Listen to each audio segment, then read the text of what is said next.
नमस्कार, मैं हूं वनीसा राणा। स्वागत है आपका बुक्स इन वॉइस के भारत की वाणी कार्यक्रम में, जहां स्वर में संस्कृति और शब्दों में शक्ति है, जहां हर कहानी बोलती है, हर कविता गूंजती है, हर विचार रचता है एक नई चेतना, जहां साहित्य सिर्फ सुना नहीं जाता, महसूस किया जाता है। जहां साहित्य मिलता है आत्मा से, यह मंच है उन लफ्ज़ों का जो दिल से निकलते हैं और दिल तक पहुंचते हैं।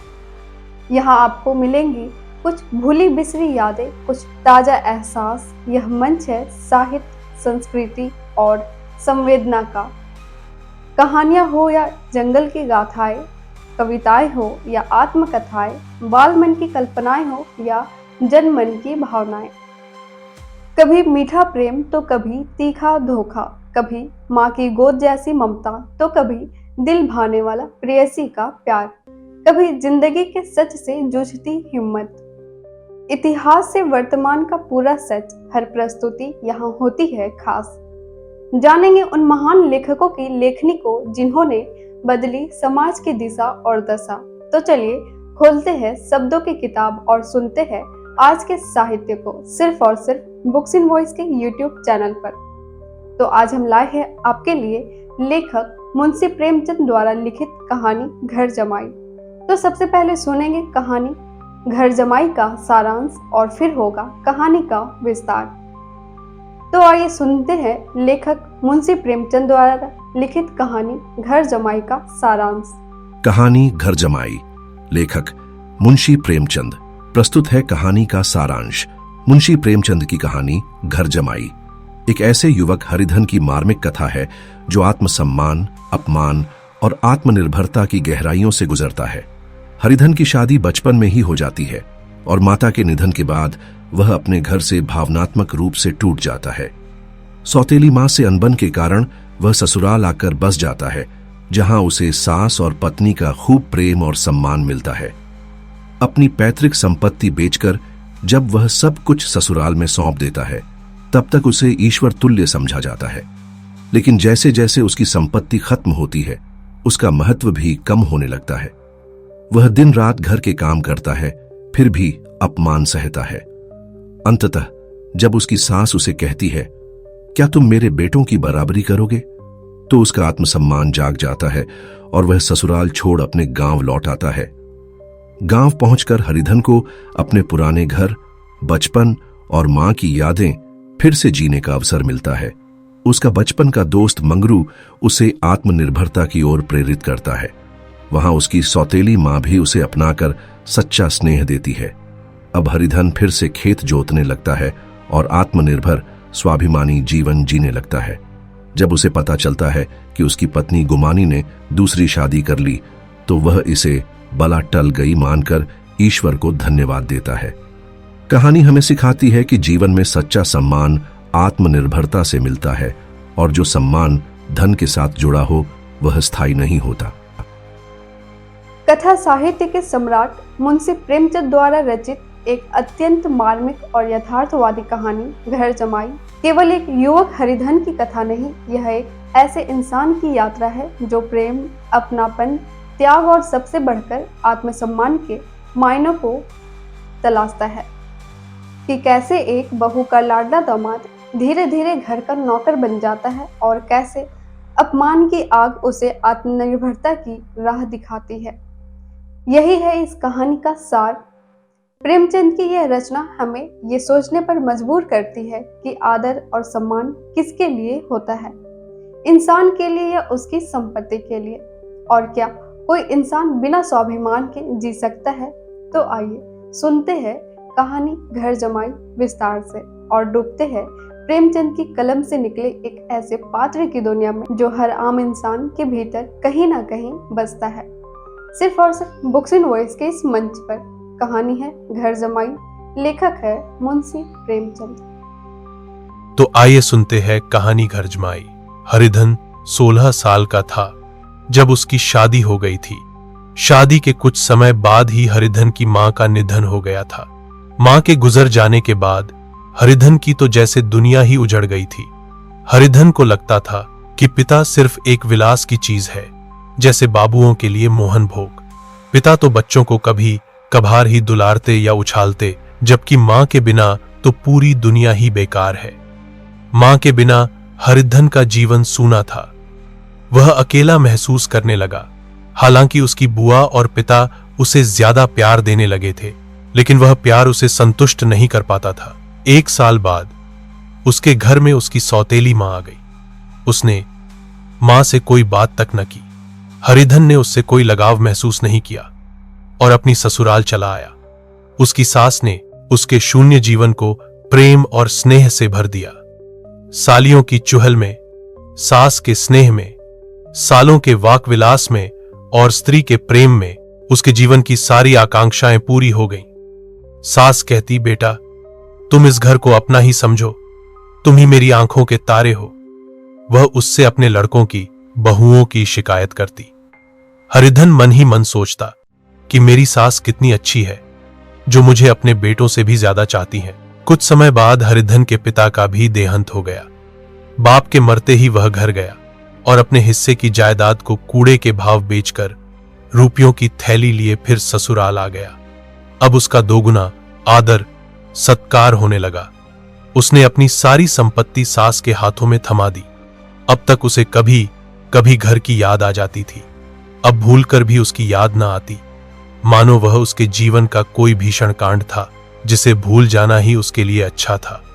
वह घर में सबसे पहले उठता, सबसे ज्यादा काम करता। उसका परिश्रम देखकर गांव के लोग दांतों तले उंगली दबाते थे कि उसके ससुर के तो भाग्य खुल गए, जिसे इतना मेहनती दामाद मिल गया। लेकिन ज्यों दिन गुजरते गए, उसका मान सम्मान घटता गया। पहले वह देवता था, फिर घर का आदमी और अंत में घर का दास हो गया। सबका व्यवहार उसके प्रति बदल गया था। वह अपमान झेलने लगा, यहां तक कि उसकी पत्नी ने भी उसे अनदेखा कर दिया, जिससे उसका जीवन और भी मुश्किल हो गया। हरिधन जेठ की भरी दोपहर में गन्ने के खेत में पानी देकर आया और बाहर बैठ गया। अंदर से धुआं उठता नजर आया, छन छन की आवाज भी। उसके दोनों साले साहब और लड़के आए, घर के अंदर चले गए, लेकिन हरिधन अंदर नहीं गया। जाता भी कैसे? पिछले कुछ महीनों से उसके साथ जो बर्ताव हो रहा था, खासकर कल जो उसे खरी खोटी सुननी पड़ी, वह सब उसके पांव को जकड़े हुए थी। कल उसकी सास ने ही तो कहा था, मेरा तो मन भर गया है तुमसे, मैंने क्या तुम्हारी जिंदगी का ठेका लिया है। सबसे ज्यादा तो उसकी पत्नी की निष्ठुरता ने उसके दिल के टुकड़े टुकड़े कर दिए थे। को बैठी हुई सब घट सुन रही थी। उसके मुंह से एक बार भी नहीं निकला कि अम्मा तुम इनका इतना अपमान क्यों कर रही हो। हम शायद वो मेरी इस दुर्दशा पर खुश थी। उसके अंदर एक जंग छिड़ी हुई थी। मैं किसी से कम काम नहीं करता, दोनों साले मजे से सोते हैं और मैं बैलों की सानी पानी करता हूं। सब लोग चिलम पीते हैं, मैं फिर भी आंख बंद किए काम में लगा रहता हूं। शाम के समय घरवाले गाने बजाने निकल जाते और मैं देर रात तक गाय भैंस की देखरेख करता। इसका यह इनाम मिल रहा है मुझे कि कोई खाने तक को नहीं पूछता, उल्टा गलियां मिलती है पुरस्कार में। हरिधन की पत्नी गुमानी हाथ में डोल लिए आई और बोली, जरा कुएं से पानी खींच दो, घर में एक बूंद पानी नहीं है। हरिधन ने पानी भर दिया। उसे बहुत तेज भूख लगी थी। उसने सोचा था कि गुमानी खाने के लिए पूछेंगी, लेकिन वो तो डोल लेकर सीधा घर के अंदर चली गई।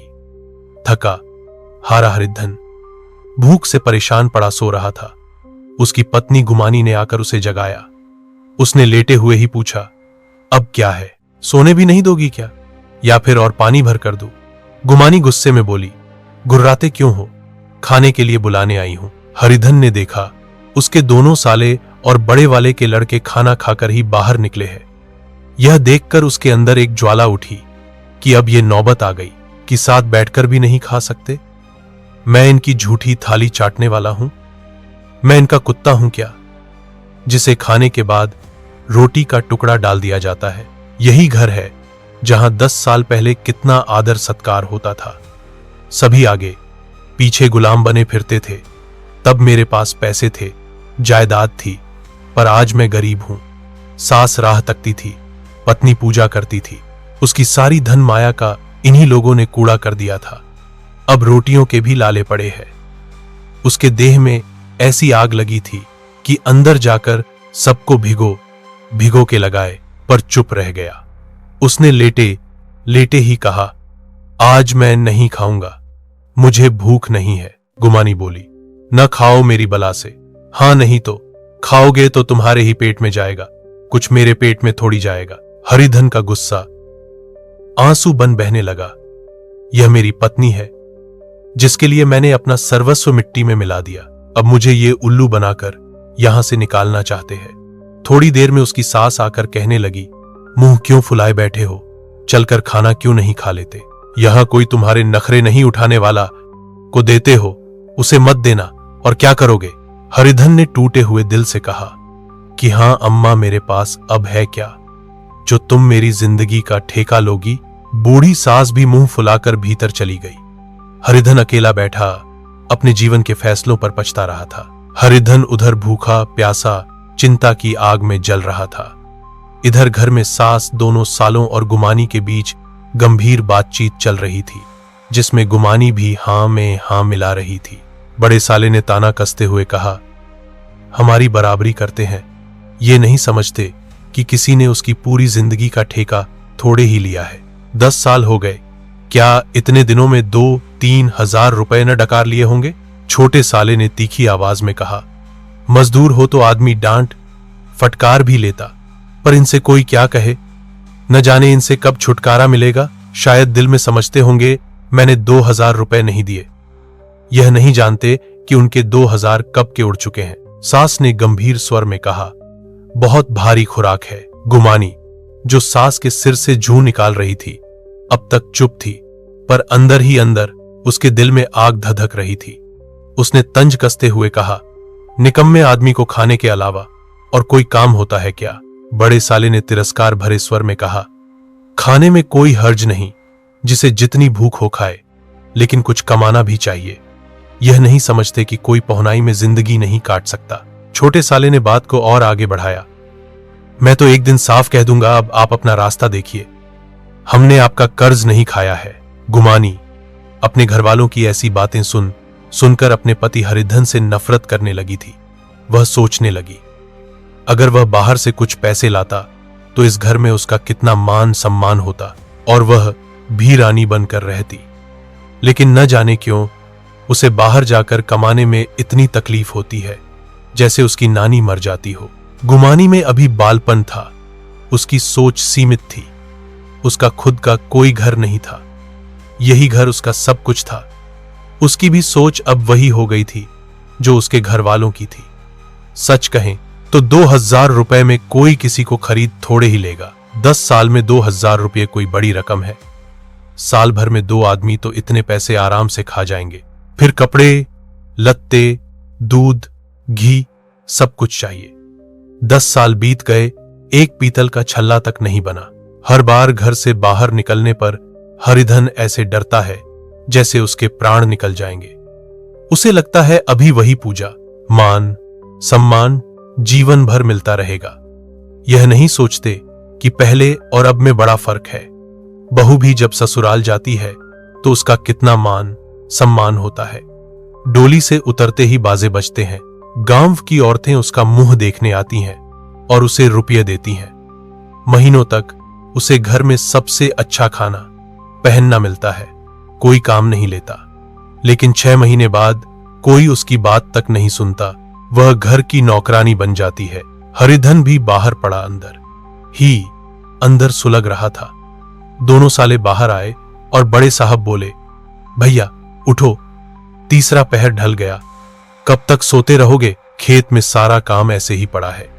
हरिधन चट से उठ बैठा और तीखे स्वर में बोला, क्या तुम लोगों ने मुझे पागल समझ लिया है? दोनों साले हक्का बक्का रह गए। जिस आदमी ने कभी पलट के जवाब नहीं दिया, हमेशा घुड़लामों की तरह हाथ बांधे हाजिर रहा, वह आज इतने स्वाभिमानी स्वर में बोल रहा है। यह उनको चौंका देने के लिए काफी था। हरिधन ने देखा इन दोनों के कदम उखड़ गए हैं तो उसने एक और धक्का देने की हिम्मत की, खुद को रोक न सका। उसी ढंग से बोला, मेरी भी आंखें हैं, अंधा नहीं हूं न बहरा ही हूं, छाती फाड़कर काम करूं और उस पर भी कुत्ता समझा जाऊं, ऐसे गधे कहीं और होंगे भला। अब बड़े साले को गुस्सा आया और बोला, तुम्हें किसी ने यहां बांध तो नहीं रखा है। अगर तुम यह सोच रहे हो कि जन्म भर पाहुने बने रहो और तुम्हारा वैसा ही आदर सत्कार होता रहेगा तो हमारे बस की बात नहीं है। हरिधन ने आंखें निकालकर कहा, क्या मैं तुम लोगों से कम काम करता हूं? बड़े साले ने कहा, यह कौन कहता है? हरिधन, तो तुम्हारे घर की यही नीति है कि जो सबसे ज्यादा काम करे वही भूखा मारा जाए। बड़े, तुम खुद खाने नहीं गए, क्या कोई तुम्हारे मुंह में कौर डाल देता? हरिधन ने दांत भींचते हुए कहा, मैं खुद खाने नहीं गया, कहते तुम्हें शर्म नहीं आती? बड़े साले ने फिर कहा, क्या गुमानी नहीं आई थी तुम्हें बुलाने? हरिधन की आंखों में खून उतर गया, दांत पीस कर रह गया। छोटे साले ने कहा, अम्मा भी आई थी, तुमने कह दिया मुझे भूख नहीं है तो क्या करती? सास भीतर से बड़बड़ करती आई और बोली, कहकर हार गई, कोई उठे ना तो मैं क्या करूं? हरिधन ने विष, खून और आग से भरे हुए स्वर में कहा, मैं तुम्हारे लड़कों का जूठा खाने के लिए हूं। मैं कुत्ता हूं कि तुम लोग खाकर मेरे सामने रुखी रोटी का टुकड़ा फेंक दो। सास ने ऐंठ कर कहा, तो क्या तुम लड़कों की बराबरी करोगे? हरिधन ये सुनकर हार गया। उसकी तनी हुई भवें ढीली पड़ गई, आंखों की आग बुझ गई, फड़कते हुए नथुने शांत हो गए। किसी घायल मनुष्य की भांति वह जमीन पर गिर पड़ा। क्या तुम मेरे लड़कों की बराबरी करोगे? यह वाक्य एक लंबे भाले की तरह उसके हृदय में चुभता चला गया। सारे घर ने खाना खा लिया पर हरिधन नहीं उठा। उसकी सास, सालियों और ससुर ने मनाया। दोनों साले मनाकर हार गए, लेकिन हरिधन टस से मस न हुआ। वहां दरवाजे पर एक टाट पड़ा था, उसे उठाया और कुएं की ओर चल दिया। टाट बिछाकर वहां पड़ा रहा। अंधेरी रात थी। अनंत आकाश में तारे बालकों की भांति खेल रहे थे। कोई नाचता था, कोई उछलता था, कोई हंसता था, कोई आंखें मींचकर फिर खोल देता था। रह रहकर कोई साहसी बालक सपाटा भरकर एक पल में उस विस्तृत क्षेत्र को पार कर लेता था और न जाने कहां छा जाता था। हरिधन को अपना बचपन याद आया। वह भी इसी तरह खेला करता था। उसकी बाल स्मृतियां उन्हीं चमकीले तारों की भांति प्रज्वलित हो गईं। वह अपना छोटा सा घर, वह आम का बाग जहां वह केरियां चुना करता था, वह मैदान जहां कबड्डी खेला करता था, उसे सब याद आने लगा। फिर अपनी करुणामयी मां की छवि उसे नजर आई। ऐसा लग रहा था मानो माता की आंखों में आंसू भरे उसे छाती से लगा लेने के लिए हाथ फैलाए उसकी ओर चली आ रही हैं। लगा मां ने उसे छाती से लगा लिया है और उसके सिर पर हाथ फेर रही हैं। वह फूट फूट कर रोने लगा। उसके मुंह से यह शब्द निकले, अम्मा, तुमने मुझे इतना भुला दिया। देखो तुम्हारे लाल की क्या दशा हो गई है कि कोई उसे एक गिलास पानी को नहीं पूछता। क्या जहां तुम हो वहां मेरे लिए कोई जगह नहीं है? अचानक गुमानी वहां पहुंच गई, सो गए क्या? भला ऐसी क्या राक्षसी नींद? चलकर खा क्यों नहीं लेते? कब तक कोई तुम्हारे लिए बैठा रहेगा? हरिधन इस कल्पना जगत से उठ बैठा और मानो तलवार म्यान से निकालकर बोला, भला तुम्हें मेरी सुध तो आई? मैंने कह तो दिया था मुझे भूख नहीं है। गुमानी ने कहा, तो कितने दिन तक न खाओगे? हरिधन ने गुस्से भरे स्वर में कहा, अब इस घर का पानी तक ना पीऊंगा। तुझे मेरे साथ चलना है या नहीं? हरिधन के दृढ़ संकल्प से भरे हुए शब्दों को सुनकर गुमानी सहम उठी। बोली, कहां जा रहे हो? हरिधन ने मानो नशे में कहा, तुझे इससे क्या मतलब? मेरे साथ चलेगी या नहीं? फिर न कहना मुझसे कहा नहीं। सहमी हुई गुमानी बोली, तुम बताते क्यों नहीं? कहां जा रहे हो? तू मेरे साथ चलेगी या नहीं? जब तक बता न दोगे मैं नहीं जाऊंगी। तो मालूम हो गया तू नहीं जाना चाहती। मुझे इतना ही पूछना था, नहीं तो अब तक मैं आधी दूर निकल गया होता। यह कहकर वह उठा और अपने घर की ओर चल दिया। गुमानी पुकारती रही, सुन लो, पर उसने फिर मुड़कर भी न देखा। हरिधन ने 30 मील की दूरी 5 घंटे में तय कर ली। जैसे ही वह अपने गांव की अमराइयों के पास पहुंचा, उसकी मातृभावना जाग उठी। हर पेड़, हर पत्ता उसे उसकी मां की याद दिला रहा था। मंदिर का सुनहरा कलश देखकर वह बच्चे की तरह दौड़ा, मानो एक छलांग में उसे छू लेगा। वह उस आम के बाग में जा पहुंचा जहां कभी वह डालियों पर बैठकर हाथी की सवारी का मजा लेता था। वहीं बैठकर भूमि पर सिर झुका रोने लगा, जैसे अपनी मां को अपनी पीड़ा सुना रहा हो। दोस्तों, अगर यह कार्यक्रम आपको पसंद आ रहा है तो आप हमारे चैनल को लाइक और सब्सक्राइब करना ना भूलें। आपके लाइक और सब्सक्राइब करने से हमें हिम्मत मिलती है। तो बुक्स इन वॉइस के यूट्यूब चैनल को लाइक और सब्सक्राइब करते रहें। हम आपको इसी तरह का रोचक साहित्य सुनाते रहेंगे। तो चलिए कार्यक्रम को आगे बढ़ाते हैं और सुनते हैं बचे हुए साहित्य को। वहां की हवा मिट्टी सब कुछ उसे उसकी मां की याद दिला रहे थे। अचानक उसकी उदासी खुशी में बदल गई। पेड़ पर चढ़कर उसने आम तोड़ तोड़ कर खाने शुरू कर दिए। वह अपने ससुराल के सारे अपमान भूल गया। पैरों में दर्द था, पर इस आनंद में सब भूल गया। रखवाले मंगरू ने जोर से बोला, कौन है? जवाब दो, नहीं तो ऐसा पत्थर खींच कर मारूंगा कि वही ठंडे हो जाओगे। उसने कई गलियां भी दी। हरिधन ठाके लगा, हंसने लगा। ऐसी उल्लास से भरी हंसी उसने कई सालों में हंसी थी। उसे अजीब सा सुख मिल रहा था। मंगरू ने और गलियां दी तो हरिधन ने पेड़ से आम तोड़कर गिरा दिया, जो मंगरू के सिर पर जा गिरा और हरिधन हंसने लगा। मंगरू को आवाज पहचानी सी लगी। हरिधन यहां, वह तो ससुराल की रोटियां तोड़ रहा है। कैसा हंसोड़ा था, कितना चुलबुला था, न जाने किस हाल में होगा।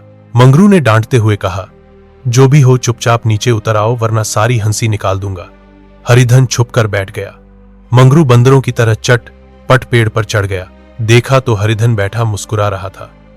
दोनों बचपन के दोस्त गले मिले। अरे हरिधन, तुम कब आए और कब से पेड़ पर चढ़कर बैठे हो? चलो घर चलो। भला कोई इस तरह अपने गांव को छोड़कर जाता है क्या? अब चलो, चलकर अपनी गृहस्थी संभालो। तुम्हारे पापा के मरने के बाद सब चौपट हो गया। हरिधन, अब उस घर से क्या वास्ता है भाई? मैं तो अपना ले दे चुका। मजदूरी तो मिलेगी ना? तुम्हारी गैया ही चरा दिया करूंगा। मुझे खाने को दे देना। यह सुनकर मंगरू ने कहा, अरे भैया, कैसी बातें करते हो? तुम्हारे लिए तो जान हाजिर है। क्या ससुराल में अब न रहोगे? पहले तो तुम्हारा घर ही है, उसे संभालो। छोटे छोटे बच्चे हैं, उनको पालो। तुम नई अम्मा से बेवजह डरते थे। बड़ी सीधी है बेचारी, उसे अपनी मां समझो। तुम्हें पाकर तो निहाल हो जाएगी। अच्छा, घरवाली को भी तो लाओगे? हरिधन, उसका अब मुंह न देखूंगा। मर गई है वो मेरे लिए। मंगरू, तो दूसरी सगाई हो जाएगी। अब की बार ऐसी मेहरिया ला दूंगा कि उसके पैर धो धोकर पियोगे। लेकिन कहीं पहली भी आ गई तो? हरिधन, अब वह नहीं आएगी। हरिधन जब अपने घर पहुंचा तो दोनों भाई भैया आए, भैया आए कहकर भीतर दौड़े और मां को खबर दी। उस घर में कदम रखते ही हरिधन को ऐसी शांत महिमा का अनुभव हुआ मानो वह अपनी मां की गोद में बैठा हुआ है। इतनी ठोकरें खाने के बाद उसका हृदय नरम पड़ गया था। जहां पहले अभिमान, आग्रह और हेकड़ी थी, वहां अब निराशा और हार थी। घर आकर हरिधन को मानो दुनिया की सारी खुशी मिल गई हो। शाम को मां ने कहा, बेटा, तुम घर आ गए, हम तो धन्य हो गए। अब इन बच्चों को पालो। मां का नाता न सही, बाप का नाता तो है ही। मुझे एक रोटी दे देना, खाकर एक कोने में पड़ी रहूंगी। तुम्हारी अम्मा से मेरी बहन का नाता है, उस नाते तुम मेरे भी बेटे हो। हरिधन ने अपनी सौतेली मां के स्नेह को देखकर अपनी मां के दर्शन किए। घर के एक एक कोने से मात्र स्मृतियों की छटा चांदनी की भांति बिखरी हुई थी। दूसरे दिन हरिधन फिर कंधे पर हल रखकर खेत को चला। उसके चेहरे पर उल्लास था और आंखों में गर्व। वह अब किसी पर आश्रित नहीं, आश्रयदाता था। मांगने वाला भिक्षुक नहीं, घर का रक्षक था। एक दिन उसने सुना गुमानी ने दूसरी शादी करके अपना घर बसा लिया है।